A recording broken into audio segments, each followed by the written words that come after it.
Welcome back to the Hot Seat Interview. I'm your host, Maggy Martinez, and this week we are diving into the firestorm of headlines that could reshape America's culture, economy, and global standing. From 100% tariff on foreign-made films to the reopening of Alcatraz, President Trump is making bold moves that some call visionary and others call it dangerous. We are tackling questions about energy policy, immigration incentive, why 17 states are suing the federal government over renewable energy projects. And that's just the beginning. We will explore Trump's lawsuit against CBS and 60 Minutes, his decision to defund PBS and NPR, and the latest in escalating the trade war with China. A conflict that already triggering retaliation and shaking the global market. Joining me in the hot seat today is Democratic political analyst and state member for the Democratic Party of Georgia, Daunta A, and Republican conservative commentator and chair of the Republican Party of Clayton County in Georgia, David Henrich. Two voices, two visions, ready to face off on what these policies really mean for the Americans on the ground. Let's get into it. This is the Hot Seat. Noise Radio presents Starbound Studios starring Maggy Martinez and the Hot Seat Interview. Maggy, it's great to be here as always. Welcoming another discussion here on the Hot Seat. Maggie, thank you so much for the opportunity, as always, to be right here on the hot seat with you and your viewers. Thank you, gentlemen, for coming. Well, President Trump announced 100 tariff on foreign-made films. Oh, that was, I'm pro-film, but aiming to bolster the U.S. film industry. Critics argue this could initiate a trade war and harm global culture exchange. Daunta, do you believe this tariff is necessary to protect the American culture interests? Well, particularly here in the state of Georgia, where the film industry is, I dare say, the leading film industry in the country. Now, some would still argue that Hollywood is, but nevertheless, I think that what is happening is that this country has already put its footprint on the film industry. And yes, we do still have a small percentage of foreign films. Now, many people believe that this will have an adverse effect, and I do believe it will have an adverse effect. But more than that, I think that it will not necessarily engage in a trade war, but I hope that we do not allow this to start any type of internal fighting. Why? Because when we see that there are others that are looking to fight internally, then it could cause more films to go across our borders, which then could initiate one. But I'm not too alarmed by this at this point. David, how might this policy affect international relations and the global entertainment market? Well, if you want to look at it from a business perspective, Los Angeles first quarter production down between television, commercials, and films. First quarter this year is down 22%. Now, we do know that film companies, they shoot their films where the costs are the lowest. We also know that over in London, the UK, for example, and Canada, they subsidize a lot of their production crews and costs. Okay, that to me, as you would do in business or factory manufacturing, how can the private sector, can you really compete against a company or a country who's subsidizing, who's actually coming up with taxpayer dollars? Now, we do know that the cast and crew in London, they like to shoot their number one, tax incentives. They have an excellent tax incentive program for the film companies. You also have English-speaking crews. We just know that Minecraft, I believe, the movie just came out, that was shot in Canada. Okay? They're also looking to Eastern Europe to go shooting because of the low cost. So it seems that film companies are looking, instead of having things American-made, I understand, because as we discussed a couple shows ago about the minimum wage, moving that up. As the minimum wage went up, the cost of production goes up. So we're looking at film companies trying to chase the cheaper production route to actually get their films to the big screen. Maggie, I think to David's point, the tax incentives, as I said earlier, here in the state of Georgia, our governor has given many of those tax incentives to those film companies. And so I think, again, we're doing a good job of that here in the state of Georgia up under our current governor. Well, tune in every Thursday for the hot seat interview with Maggy Martinez, streaming on YouTube. Don't forget to subscribe, click the bell, and share the show with other folks, because it's important for the algorithm of YouTube. This podcast is designed to tell the truth and nothing but the truth, and will bring the facts. We're not here like the yellow media or anything like that. No, we bring the facts. I'm also the author of The Secrets of Campaigning So You Think You Could Run, available on Amazon, and this helps the show tremendously, so we could buy the equipment and everything that we need for the show to keep this show going for you. And if you want to make a donation, just visit www.starboundpr.com, and there you can make a donation through Cash App or credit card, whatever you have. Okay, so be there, be for us, because we really need this show to continue. Okay, well, in the criminal justice area, Trump administration plans to reopen Alcatraz prison to detain violent offenders. I think the building is too old for that. It will cost so much to rebuild that building, but describing them as dregs of society. David, is this more practical solution for crime, or it is more a symbolic thing? As we said before, I'm just going to say, folks, this is more fluff than there is fact. Mm-hmm. We know that over 60 years ago, Alcatraz was closed down because it was not cost effective. You think about this, the situation, yes, we have everybody on an island. You're surrounded by cold flowing water, sharks, things like that.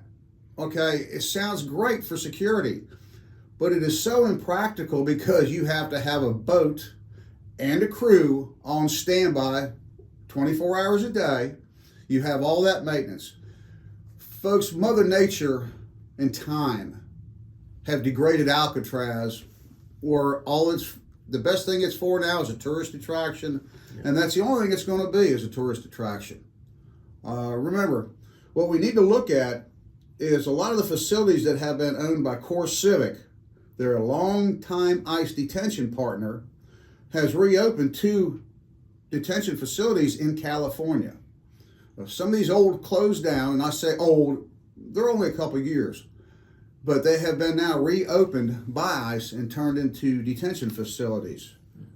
Even up in North Lake Correctional, up in the great north in Michigan, that has been reopened. We have a new one, Delaney Hall facility in Jersey.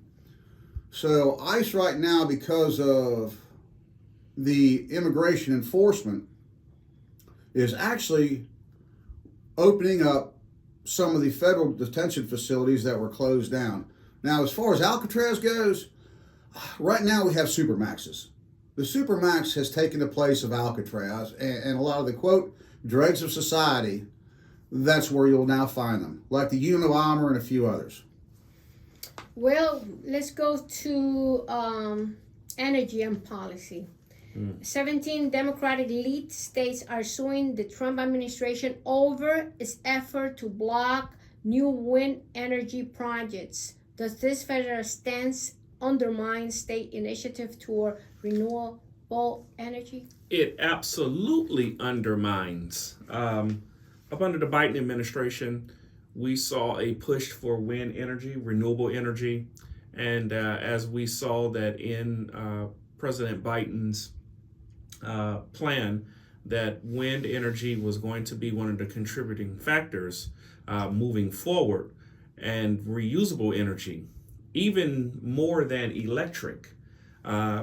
There was a lot of studies that showed that wind energy was much more cleaner, much more sustainable, and could have a long-term positive effect on renewable energy for this country. Now, the president saying that he certainly does not believe in this, he certainly is not in favor of it, I think it absolutely undermines it.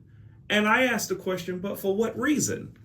If we see that wind energy is a form of energy that is clean and sustainable, why wouldn't we? But as usual, there's somebody whose main agenda is to undermine everything that the Biden-Harris administration put in place. David, should the federal government have the authority to override state-level environmental policies? You know, that's a twin-edged sword. Number one, I would say no, not off the immediate thing. As Daunta alluded, yes, wind energy can be a clean, renewable source. Right now, it provides, if I remember right, I think it's 10% of the energy available. That is provided 10% towards our power grids, let me say it that way.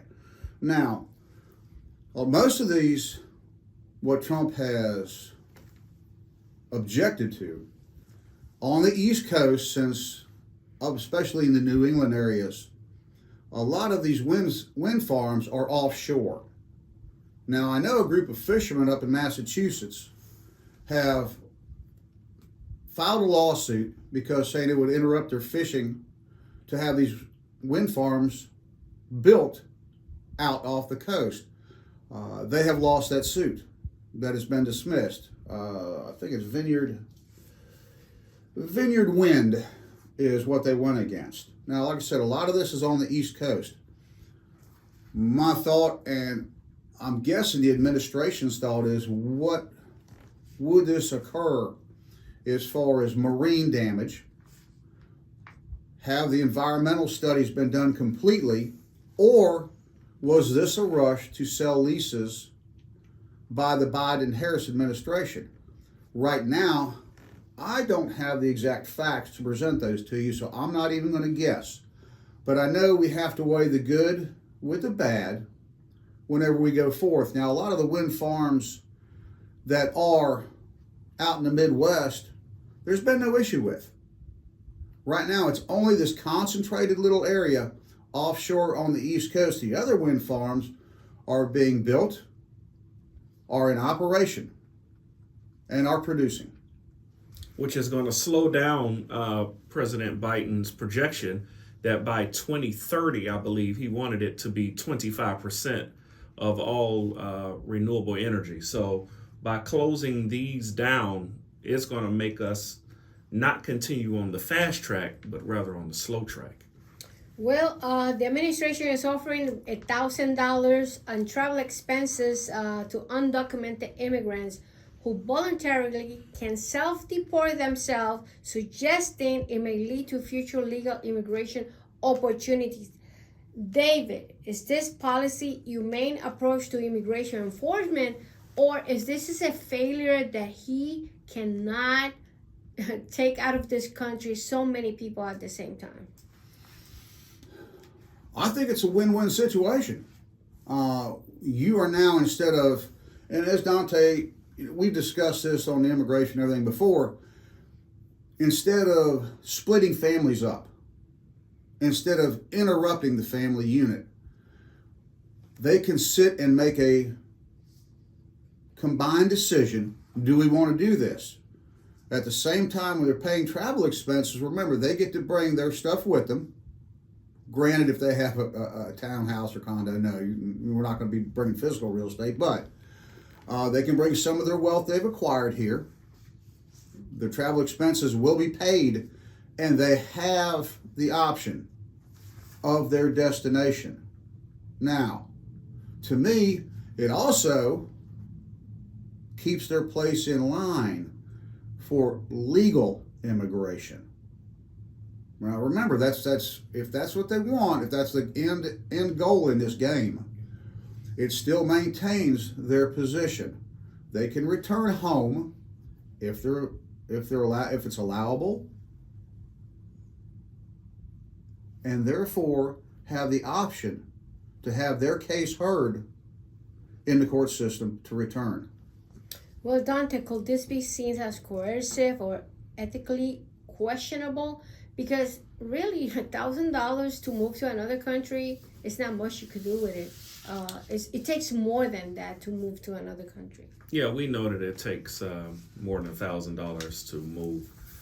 I am also offended that the president would do such a thing because to say that you are going to incentivize people to leave would suggest that you have now entered into a place where you will spend dollars to have people leave, but you will not spend dollars to feed children in this country, or to solve homelessness in this country, or to improve minimum wage and make it a livable wage. Need I go on? There are so many other initiatives. Expand Medicaid, help with children who are what we talked about in the Department of Education, who are dealing with all type of learning challenges and need assistance, and those that are being discriminated against, and on and on and on and on. I am here today to say that I think it is absolutely ethically misguided, because now at this point, if you want to remove those persons, do it the same way that the Obama administration did it. After all, President Obama was a Democratic president, and up under his time in office, more people were deported than in any other time in modern history.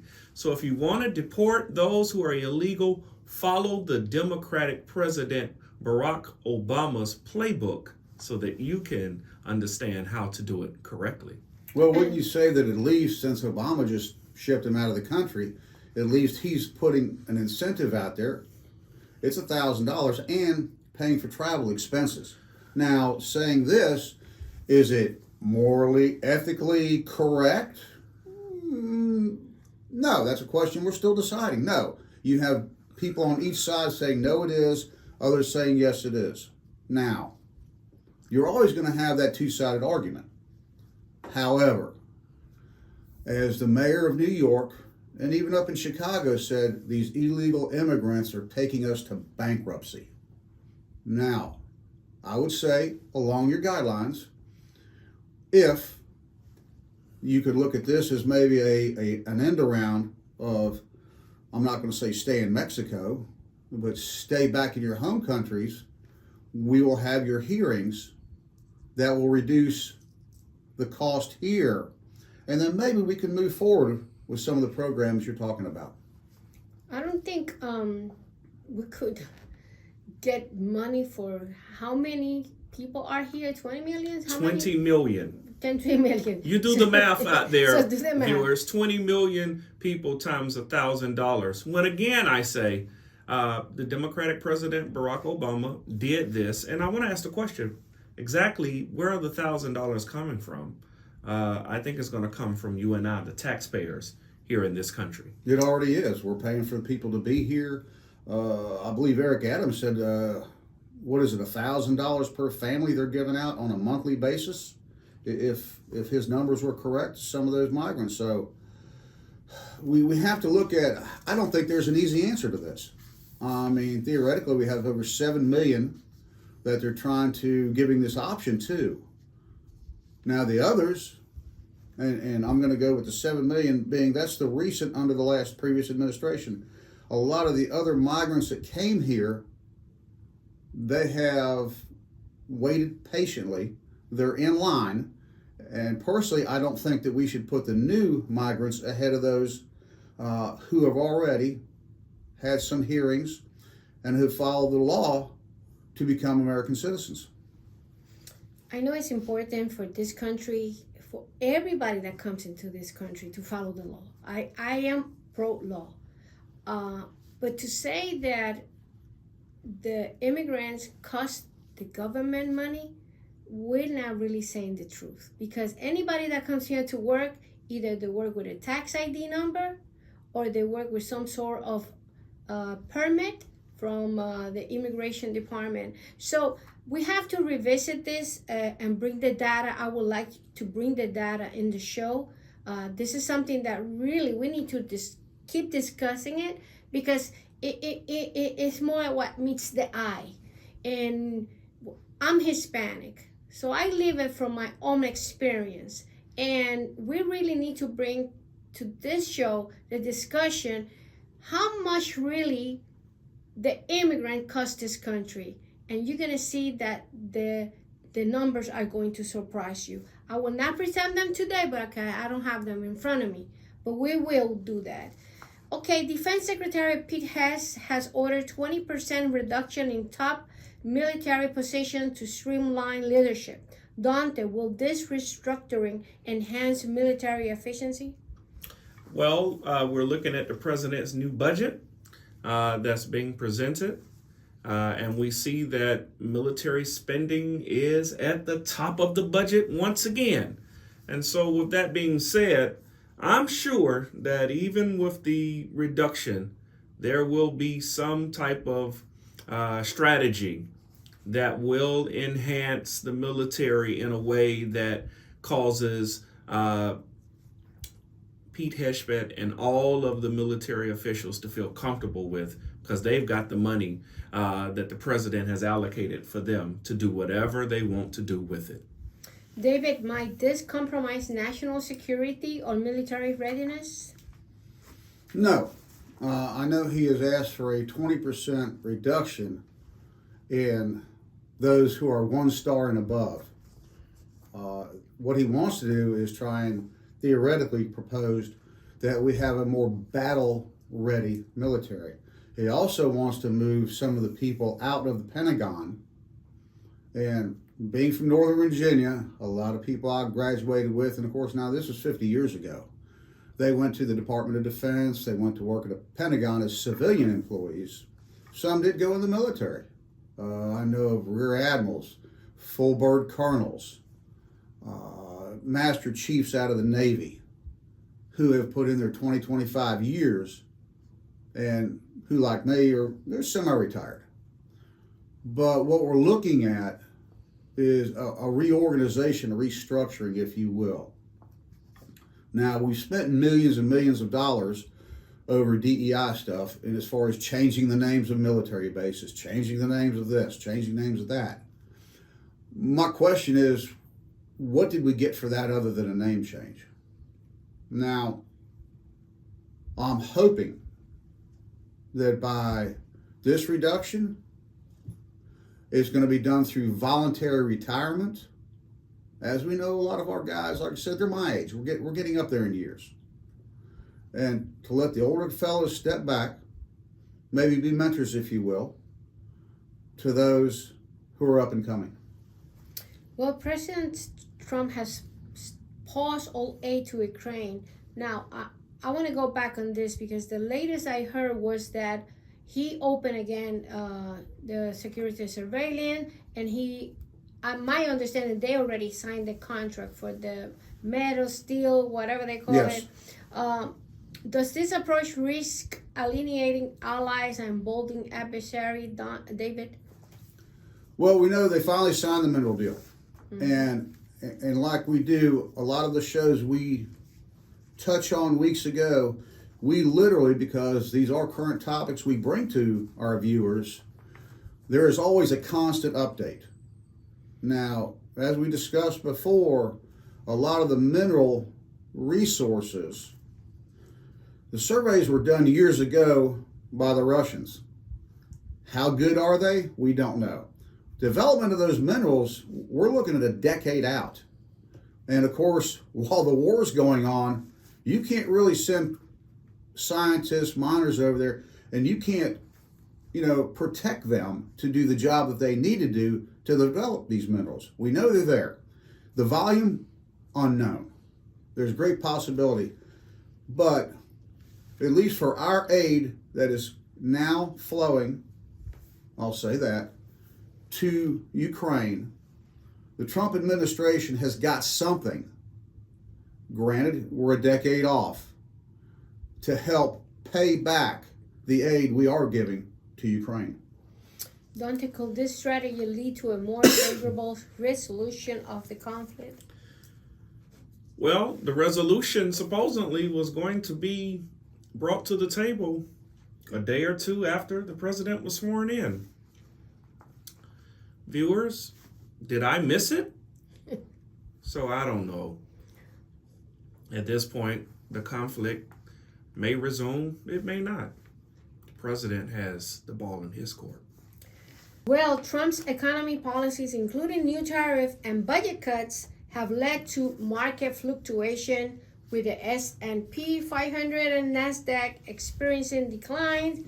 Daunta, are these short-term market reactions acceptable for long-term economy gains? Well, Maggie, we've seen over the last 20 years that the S&P does have fluctuations rather. I'm not too greatly concerned by this.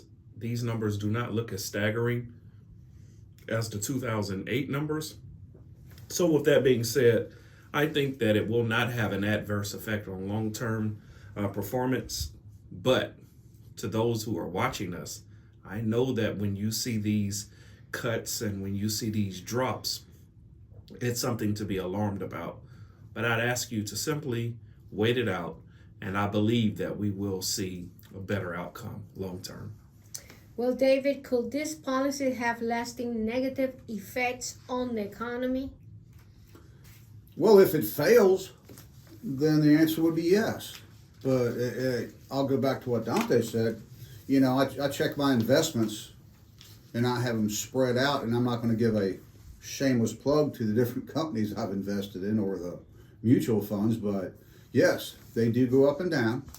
The market is pretty much rebounded as of yesterday. Don't know what it's going to do right now while we're filming. Has it gotten everything back? No, but it's closing in on it. What we have to do is what is the long term. Now, going back, yes, 2008 to 2010 was a disaster. A lot of 401ks investments took a major hit.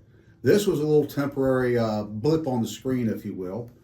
They dropped down, now they're back up.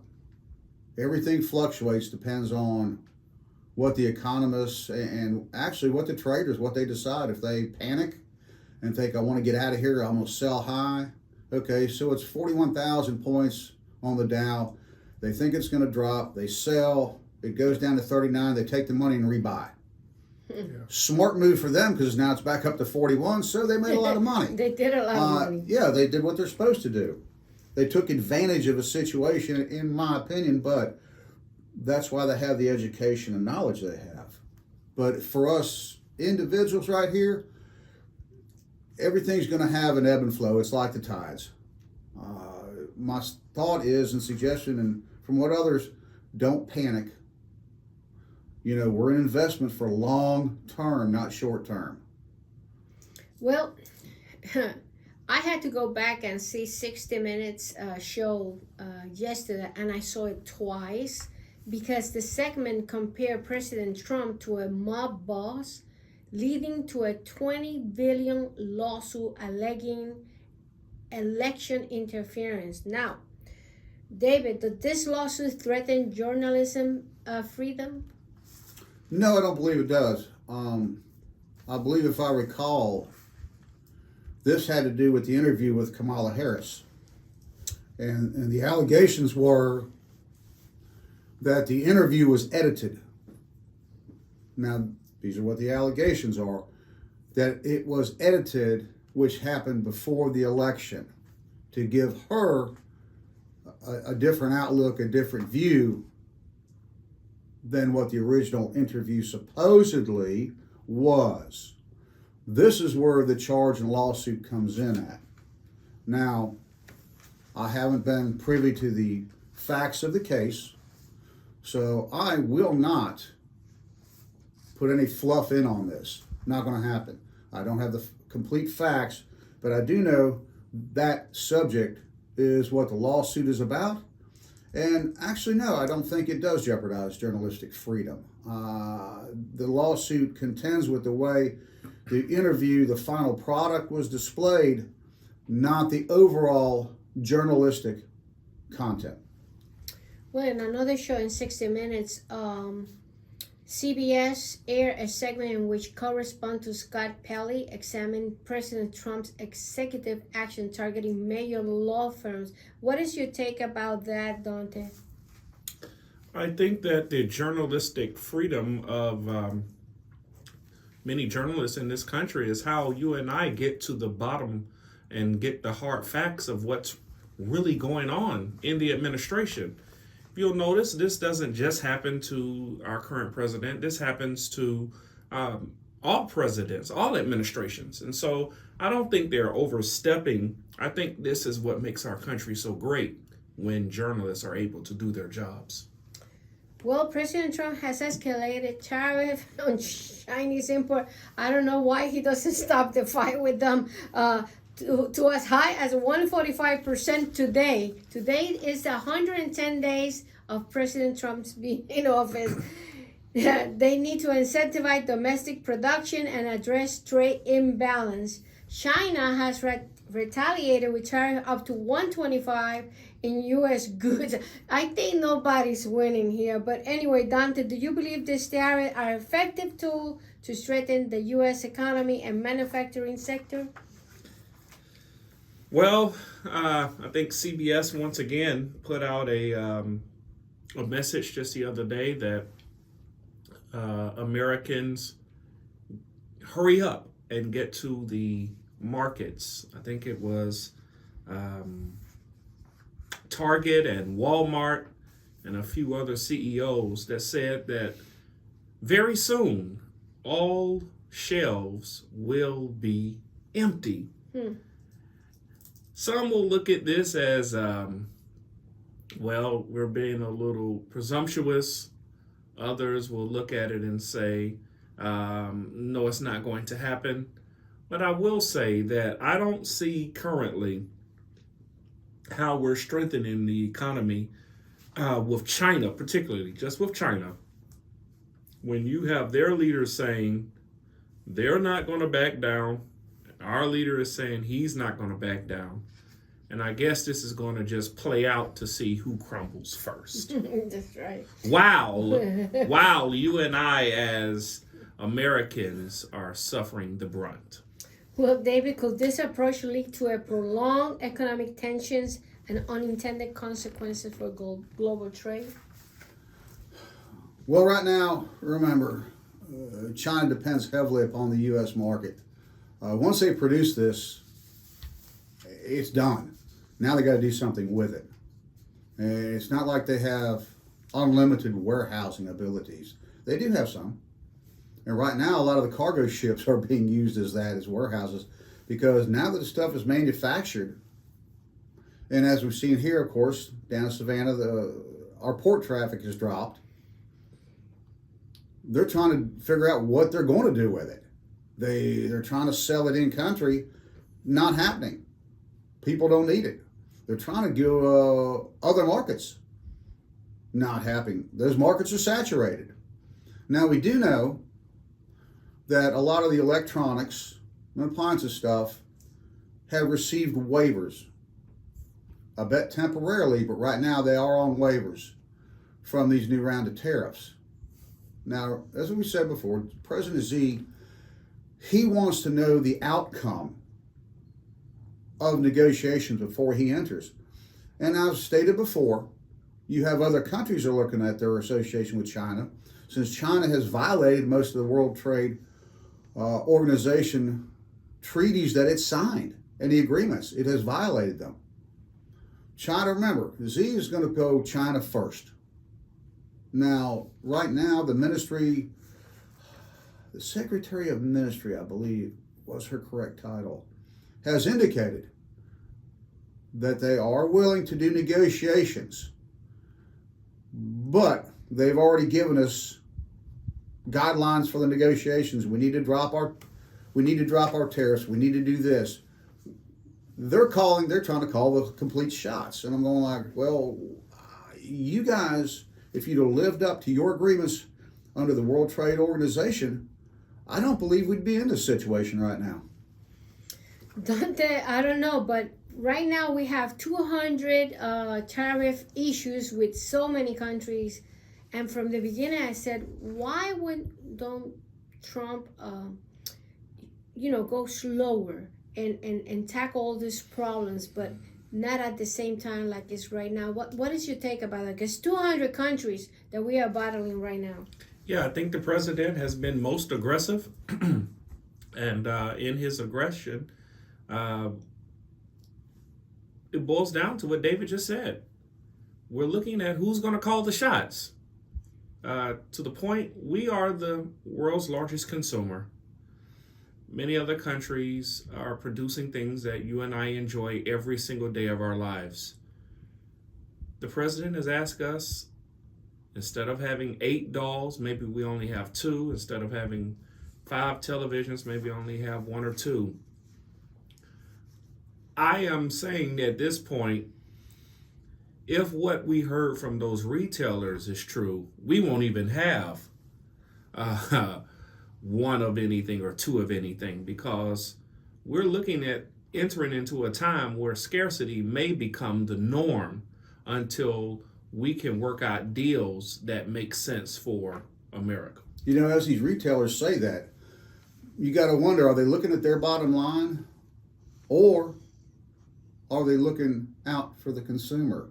And I'd kind of like to know how much retail inventory, as they're saying this, on different items that they do have in stock.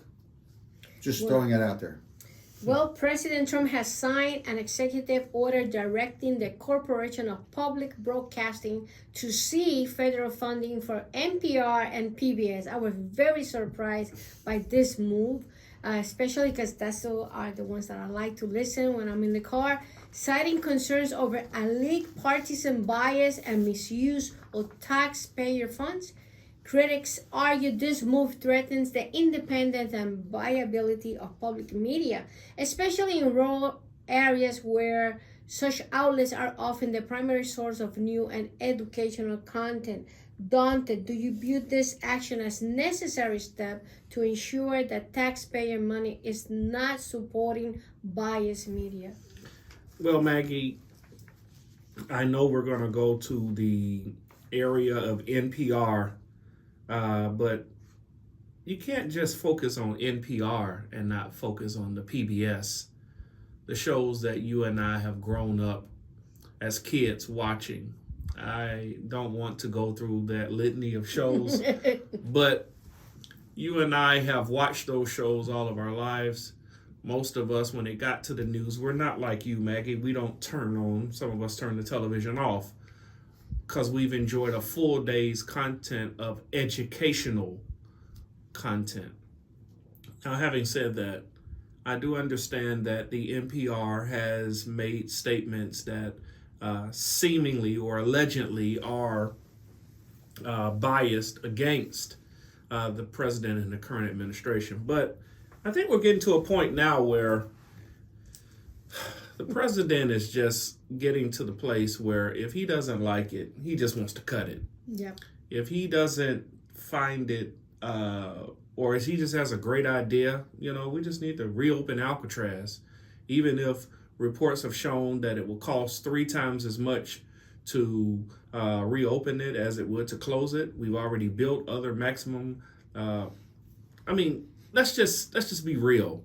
At this point now, it seems that the president has gone rogue. And at this point, I just pray that our children, our grandchildren will be able to enjoy the same educational content as you and I did. Well, David, how might this funding cut impact in communities that rely heavily on public broadcasting for information and education? Because as a teacher, I used to use it a lot.